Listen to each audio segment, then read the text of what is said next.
My name is Brian, and until 3 months ago I thought I had my senior year at Westfield High perfectly mapped out. Straight A's, student council president, captain of the debate team, and a full scholarship to MIT waiting for me in the fall. I was the kind of student teachers loved, responsible, dedicated, and always willing to help with whatever academic crisis needed solving. It is exactly how I ended up in the most complicated situation of my 18-year-old life. It started on a Tuesday morning in October when Mrs. Patterson, my AP Calculus teacher, asked me to stay after class. I figured she wanted to discuss my application for the state mathematics competition, or maybe ask me to help with the upcoming parent-teacher conferences. Instead, she presented me with what she called a special opportunity. "Brian, I need your help with something," she said, closing the classroom door behind the last student. "It's about Kevin Martinez." I knew Kevin by reputation more than personal experience. He was a senior like me, but we moved in completely different circles. Where I spent my time in the library and honor society meetings, Kevin was more likely to be found smoking behind the gym or sleeping through classes. He had the kind of effortless bad boy appeal that seemed to attract drama and detention slips in equal measure. "What about him?" I asked, genuinely curious. "He's failing calculus, badly. If he doesn't bring his grade up significantly before the end of the semester, he won't graduate." Mrs. Patterson sat down at her desk, looking tired in the way that suggested this was a conversation she'd had many times before. "The thing is, Brian, Kevin isn't stupid. His test scores show he has the intellectual capacity for advanced mathematics. He just doesn't apply himself. He just doesn't apply himself.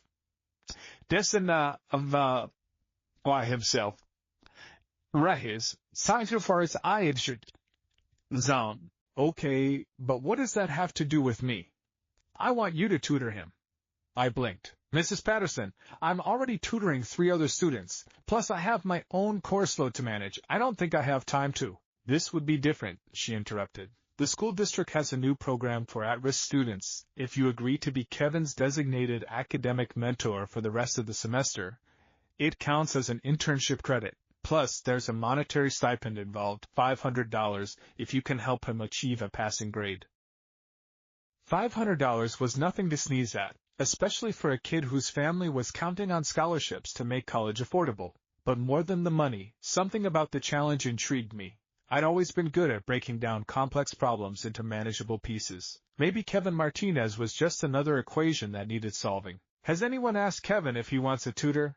I asked. Mrs. Patterson's expression suggested this was where things got complicated. "Kevin has been resistant to previous attempts at academic intervention, but Principal Morrison made it clear that this isn't optional. Kevin either accepts tutoring and brings his grades up, or he faces suspension and possible expulsion. So he's being forced into this. Let's say he's being strongly encouraged to participate." I could already imagine how well that was going to go over. Kevin Martinez didn't strike me as the type who responded well to being told what to do, especially by the administration he seemed to view as the enemy. "When do I start?" I asked. The next afternoon, I found myself sitting in the school library's tutoring center, a stack of calculus textbooks in front of me, waiting for Kevin to show up. At 15 minutes past our scheduled meeting time, I was starting to think he'd decided to skip entirely when he finally slouched through the door. Kevin Martinez was everything I wasn't: tall where I was average height, dark-haired where I was blonde, dressed in a leather jacket and ripped jeans that somehow looked effortlessly cool instead of sloppy. He had the kind of sharp features and intense green eyes that probably made half the girls in school write his name in their notebooks, and he carried himself with the confidence of someone who genuinely didn't care what anyone thought about him. "You must be my babysitter," he said, dropping into the chair across from me with a theatrical sigh. "I'm Brian, and I prefer academic mentor." "Right, because that sounds so much less condescending." Kevin leaned back in his chair, studying me with unconcealed amusement. "Let me guess, student council, honor roll, college prep, the whole golden boy package?" "Something like that." "And now you're here to save the poor delinquent from himself. How noble." I could feel my temper starting to rise, but I forced myself to stay calm. Getting into an argument 5 minutes into our first session wasn't going to help either of us. "Look, Kevin, I know you don't want to be here, But we're both stuck with this situation, so we might as well make the best of it. I opened his calculus textbook to the chapter we were supposed to be reviewing. Mrs. Patterson said you're having trouble with derivatives. Want to show me what you've been working on? Kevin glanced at the textbook like it was something that might bite him. I haven't been working on anything. That's kind of the point. Okay, then let's start with the basics. Do you understand what a derivative represents conceptually? Do I look like I understand what a derivative represents conceptually? This was going to be harder than I'd thought. I spent the next hour trying to explain the fundamental concepts behind differential calculus, while Kevin alternated between staring out the window and making sarcastic comments about the futility of mathematics in general. By the end of our session, I felt like I'd been trying to teach calculus to a particularly uncooperative brick wall. Same time tomorrow? I asked as we packed up our books. Can't wait, Kevin said with a smirk that suggested he was already planning ways to make tomorrow's session even more challenging. The next few sessions followed a similar pattern. I'd come prepared with lesson plans and practice problems. Kevin would show up late and spend most of our time together actively resisting every attempt at actual learning. He was smart enough to ask pointed questions that derailed my explanations, creative enough to find new ways to avoid doing any actual work, and charismatic enough to make it all seem almost charming instead of infuriating. But there were brief flashes when I was explaining a particularly elegant mathematical concept, when I caught him actually paying attention. His eyes would focus, his posture would straighten slightly, and for just a few seconds, I could see the intelligence that Mrs. Patterson insisted was there.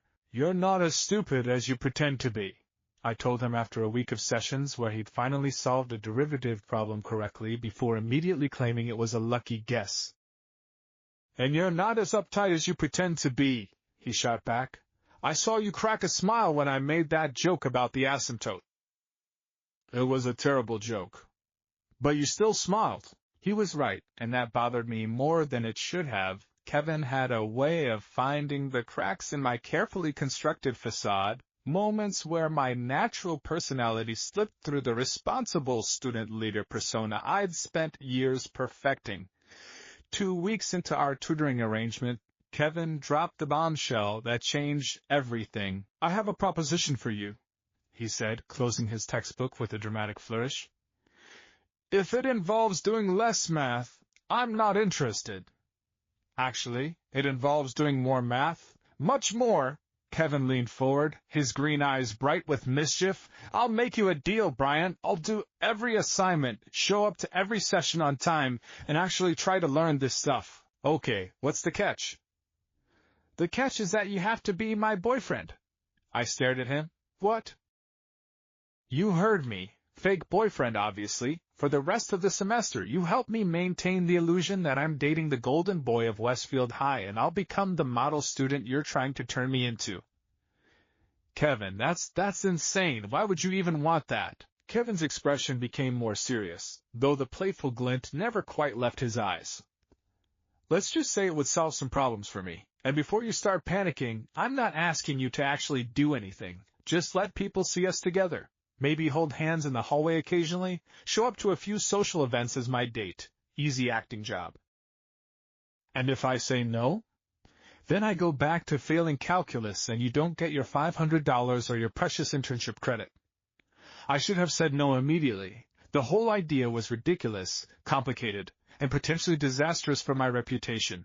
But something about the way Kevin was looking at me, like this mattered more than he was letting on, made me hesitate. Give me time to think about it, I said finally. Take all the time you need, but Brian? Kevin stood up, slinging his backpack over his shoulder. For what it's worth, I think you could use a little fake rebellion in your life. Might be good for you. That night, I lay awake staring at the ceiling, trying to figure out what Kevin's angle was. The fake boyfriend thing was obviously some kind of scheme, but I couldn't figure out what he was trying to accomplish. Was he trying to make an ex-girlfriend jealous? Prove something to his friends? Or was there something else going on that I was missing? The next day, Kevin showed up to our tutoring session with a stack of completed homework assignments. Consider this a demonstration of good faith, he said, placing the papers in front of me. I worked out every problem from chapters 7 and 8. I flipped through the assignments, genuinely shocked. Not only had he completed every problem, but his work was neat, organized, and mostly correct. This was the kind of effort that could actually bring his grade up significantly. Kevin, this is really good work. I told you I wasn't stupid, I just needed the right motivation.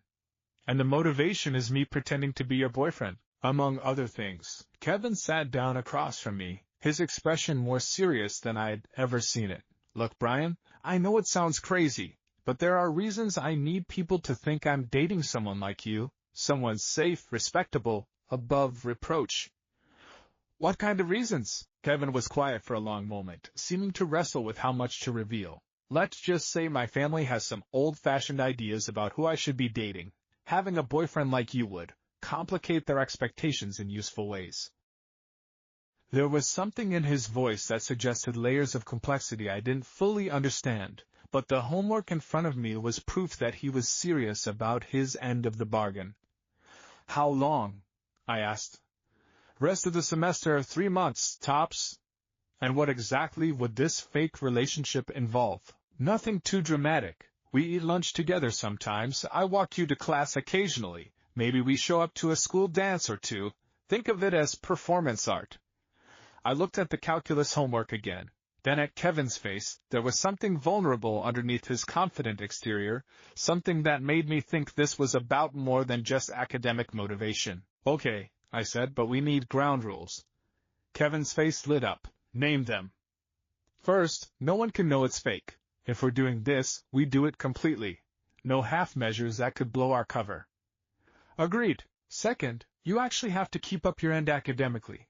This isn't just about showing up and going through the motions. You need to genuinely try to learn the material.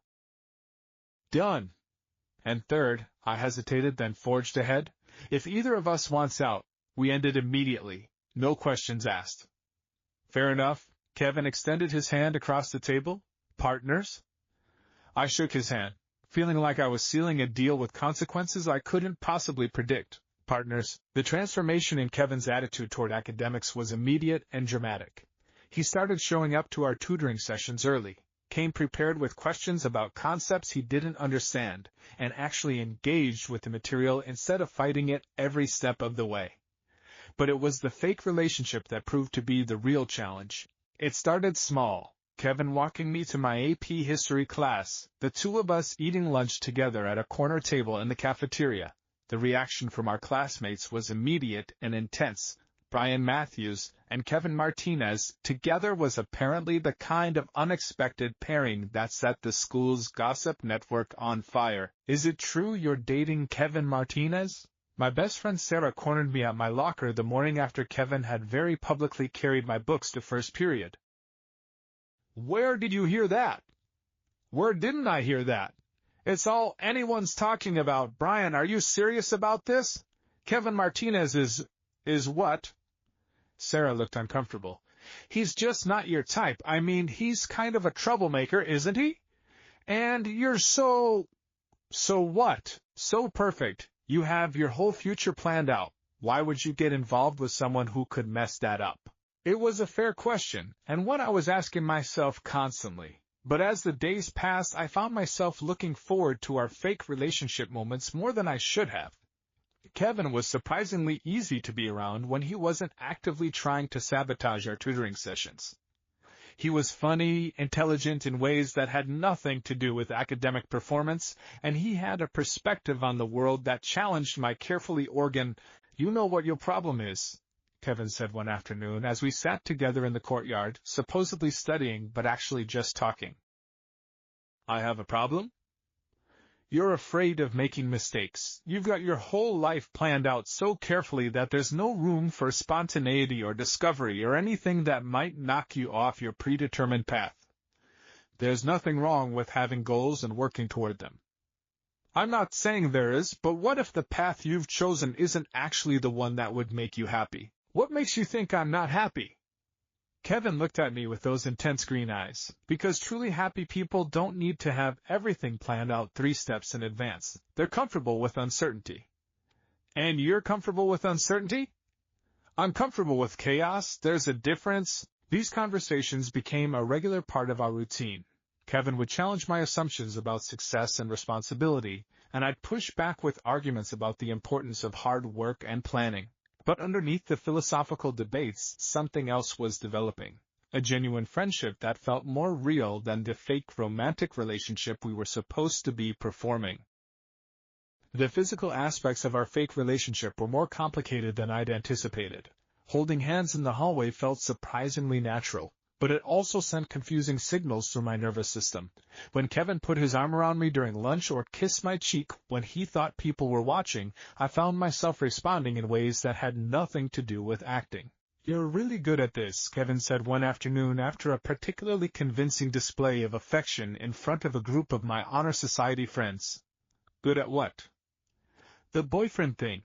You're either a better actor than I gave you credit for, or you're actually starting to enjoy this. I didn't know how to answer that, because I was starting to enjoy it, more than I should have, and in ways that were making me question things about myself I'd never questioned before. The first real test of our fake relationship came when Kevin invited me to a party at his friend Jake's house. It was exactly the kind of event I normally avoided.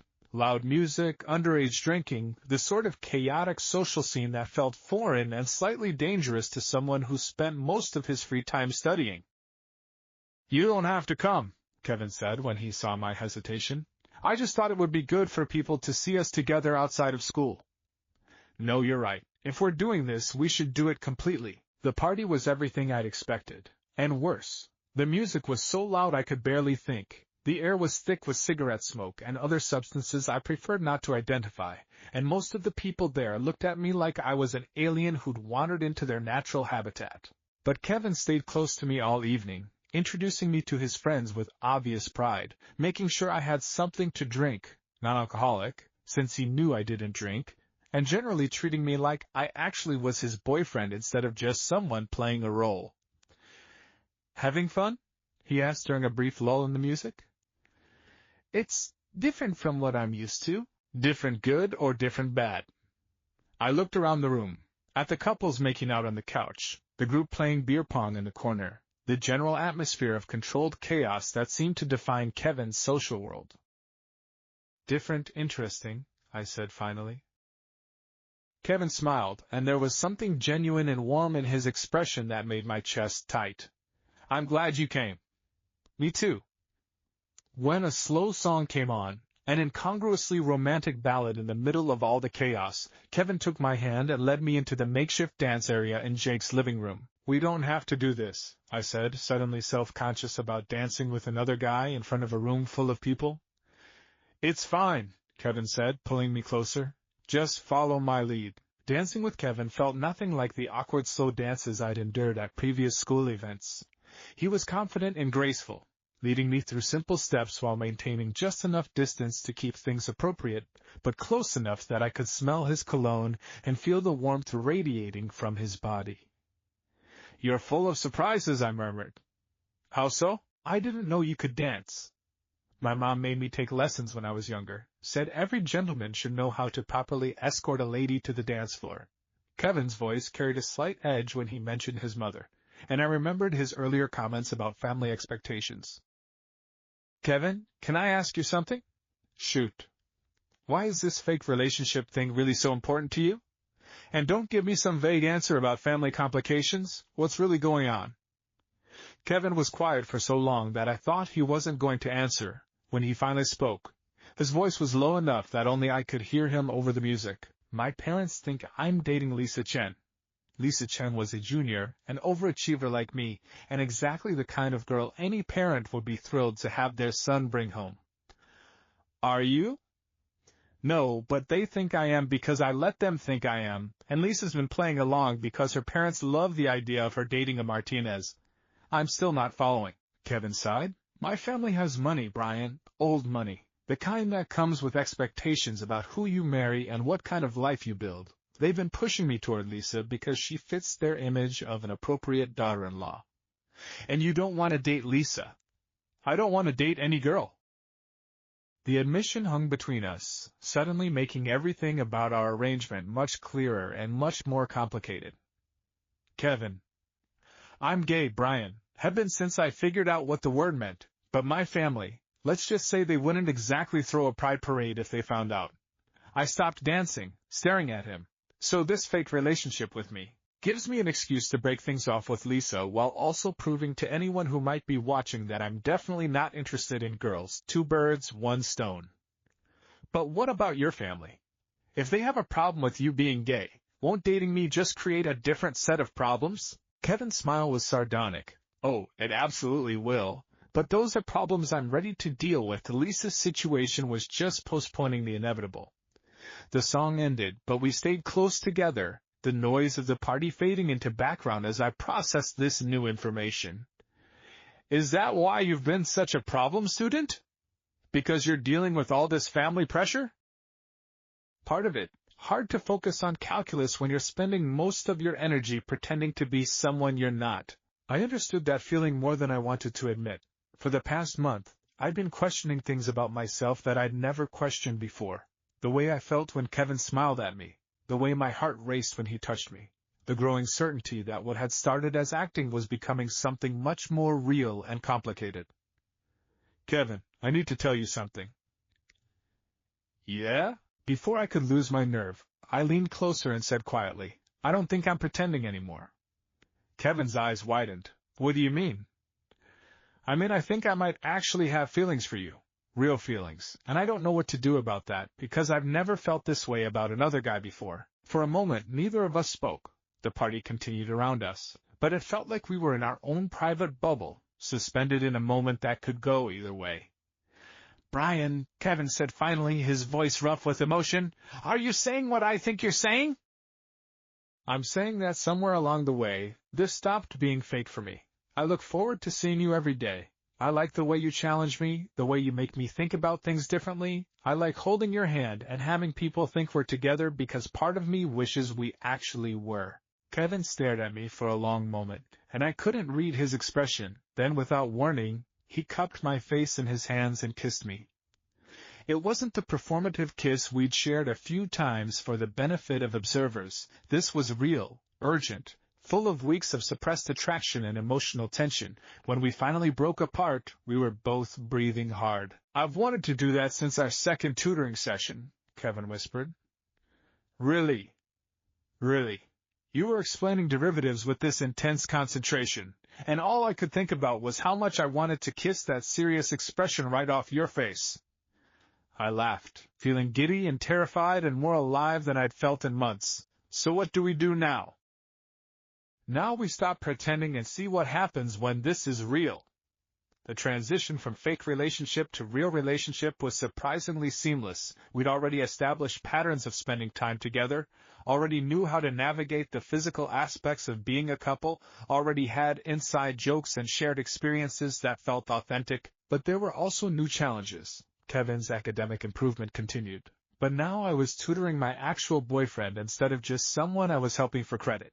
The dynamic between us shifted as our emotional investment in each other deepened. You know what's funny? Kevin said one afternoon as we worked through a particularly complex calculus problem together. What? I'm actually starting to enjoy math, not just understand it, but actually find it interesting. Really? Really? When you explain it, you make it sound like this elegant language for describing the way the world works. It's kind of beautiful, actually. Math is beautiful. That's what I've been trying to tell you all along. Kevin leaned over and kissed my cheek. Maybe I just needed the right teacher. The real test came when Kevin finally told his parents about us. He'd been planning it for weeks, psyching himself up for a conversation he knew wouldn't go well. When the day finally came, I offered to go with him for moral support. You don't have to do that, he said, but I could see the relief in his eyes. I want to. We're in this together, remember? Kevin's family lived in a sprawling house in the affluent part of town, the kind of place that screamed old money and high expectations. His parents were exactly what I'd expected, polished, well-dressed, and clearly unaccustomed to having their son bring home surprises. Mom, Dad, this is Brian, Kevin said, his hand finding mine as we stood in their immaculate living room. My boyfriend. The silence that followed was deafening. Kevin's mother, a perfectly coiffed woman in her 50s, looked like she'd just been told the house was on fire. His father, a stern man who shared Kevin's green eyes but none of his warmth, simply stared at our joined hands. "I see," Mrs. Martinez said finally, "and how long has this been going on?" "A few months," Kevin said, his voice steady despite the tension in his posture. "What about Lisa Chen? I thought you were dating her." "We were never actually dating, Mom. That was just wishful thinking on your part." Kevin's father finally spoke. "Kevin, perhaps we should discuss this privately." "No," Kevin said firmly. "Brian is part of this conversation because he's part of my life, or whatever you need to say, you can say it in front of him." What followed was one of the most uncomfortable hours of my life. Kevin's parents questioned everything from my family background to my future plans, clearly trying to find some fault that would justify their obvious disapproval. But Kevin stood by me through all of it, defending our relationship with a fierce loyalty that made me fall even more in love with him. "They'll come around," Kevin said as we drove away from his parents' house later that evening. "Eventually. And if they don't—" Kevin took my hand, intertwining our fingers. "Then that's their loss. I'm not going back to pretending to be someone I'm not just to make them comfortable." By the end of the semester, Kevin had brought his calculus grade up to a solid B+, ensuring his graduation and earning both of us praise from Mrs. Patterson, but more importantly, he'd figured out what he wanted to do with his life. "I want to study education," he told me one afternoon as we sat in our usual spot in the library. "Maybe become a math teacher myself someday." "Really?" "Really, you showed me that learning can be exciting when you have the right person guiding you. I want to do that for other kids who think they're too stupid or too hopeless to succeed." "You'd be an amazing teacher." "Think so?" "I know so. You understand what it's like to struggle, and you have the patience to meet students where they are instead of where you think they should be." Kevin smiled, that genuine expression that had become my favorite sight in the world.